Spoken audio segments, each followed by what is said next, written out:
In a recent video, I talked about 7 photography tips to make your photography better. Now, the image I'm talking about in today's episode of Behind the Lens is the reason I gave that tip. And the tip was very, very simple. It was get out of your car. Now, the reason I say that is because as photographers and creators, we tend to drive past a lot of things, see them and go, ooh, wow, that's so cool, but I'm busy, I'll come back for it a little bit later. Guess what? Later is never going to happen. If you don't get out your car that second and capture that image, you're never, ever going to get it back.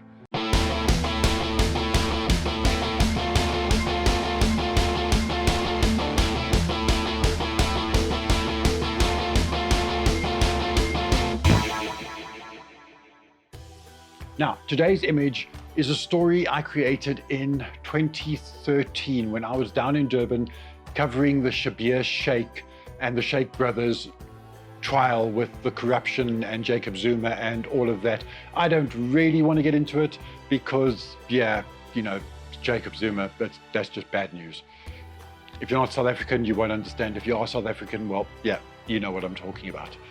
Anyway, I'd been in Durban. It was about a 12-day court case. I'd been in Durban about 4 or 5 days already. And while staying at a fancy hotel and living off someone else's budget is all well and fine for the first couple of days, you tend to get bored very, very quickly, especially if you're down somewhere or wherever you are is covering a court case, because you go, you shoot, you stand outside, you get bored, they come back out, you take a picture again. You get the story. It's ad nauseum. Actually, it's just nauseous. But anyway, let's not get into that. So on about the 4th or the 5th day, I decided to get up nice and early, around about 4:30 in the morning, and head out for a drive around Durban just to go capture some sunrises on the beach or something along those lines, something just to drive the creativity a little bit. And as I was driving down Point Road towards the Durban beachfront, out the corner of my eye, I saw this little boy playing with a cat. And this piqued my interest. So I thought, ooh, I need to go have a look at that. So I pulled over immediately, ran to the back of my car. There must have been about 5:30, so just before the sun was coming up, not really great light. Anyway, grabbed my camera out the boot of my car and walked across the road to kind of see what was happening. The story that played out over the next 10 minutes was just phenomenal.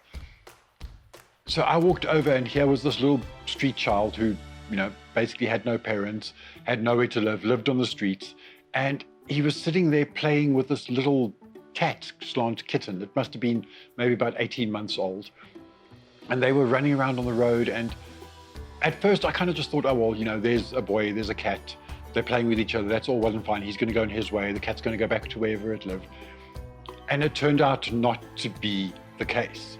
So I had a chat to the little boy, and it turns out that this was his cat, and the cat used to follow him while he'd go beg on the streets, and wherever he went and begged on the streets, his little cat would go with him, and it used to follow him around, apparently. He says wherever he went down the beachfront, onto the beach, the cat would follow him. This was his kitten, and no matter how much money he made during the day, he would always take that money and go to the shops and buy food for the cat first, and then he would sort himself out afterwards. So if he only made 5 Rand for the day or $1 for the day, the cat would come first. He would feed his cat and then buy himself a couple of slices of bread or a loaf of bread, or depending on how much money he'd made for the day. But the cat was first. He made sure that he fed his kitten first. And this was just such a special story, because here you've got this street urchin devoid of real family. He had found love and a family and a relationship with this little cat. And it was the most amazing thing just to watch the two of them kind of walking around, and he'd call the cat, and the cat would come bounding over like a dog, and he'd give it a little bit of a tickle, and then he'd go climb on something, and the cat would follow him. Now, I must have spent about half an hour, 45 minutes just photographing the boy and his cat, trying just to fade into the background, because with these kind of things, you don't want to make yourself part of the story. You want to kind of fade into the background, introduce yourself, have a little bit of a chat, and then just fade backwards, disappear backwards, so that they forget you there, and just photograph what is naturally happening in front of you. And it was really, really amazing to watch this boy and his cat playing. And then what happened is a young white privileged boy who obviously goes to a nice-ish school in his school blazer and everything, came walking down the road, obviously on his way to school. And he stopped and watched this for a little bit and then walked over and interacted with the cat. The cat kind of ran over to him and he gave the cat a tickle and he was playing with the cat. And it was really, really amazing.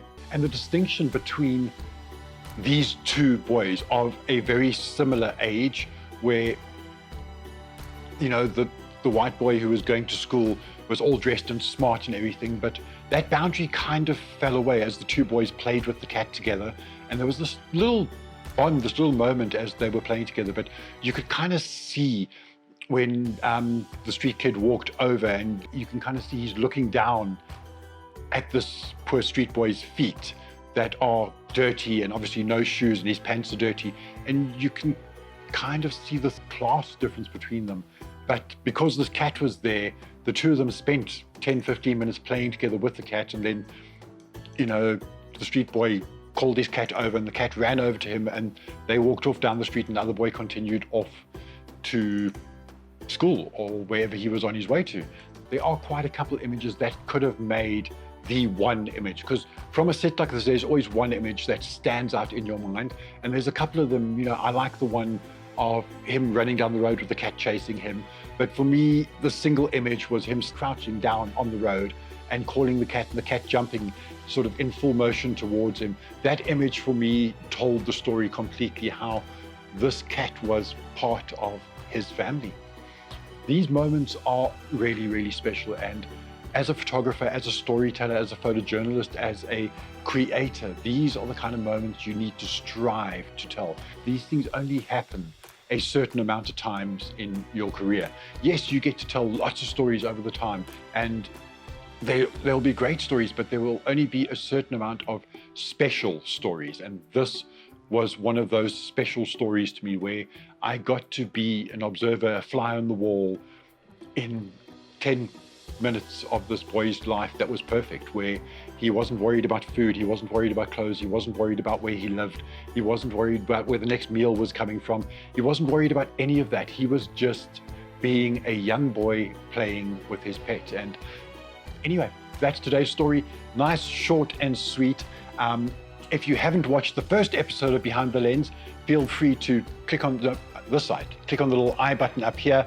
That'll take you through to the first episode of Behind the Lens. I hope you are enjoying the series. Make sure you hit that subscribe button. For those of you who haven't been here before, I suppose I should introduce myself, you know, right here at the end of the video. My name is Shayne Robinson. I've been a photojournalist and creator for 17 years now.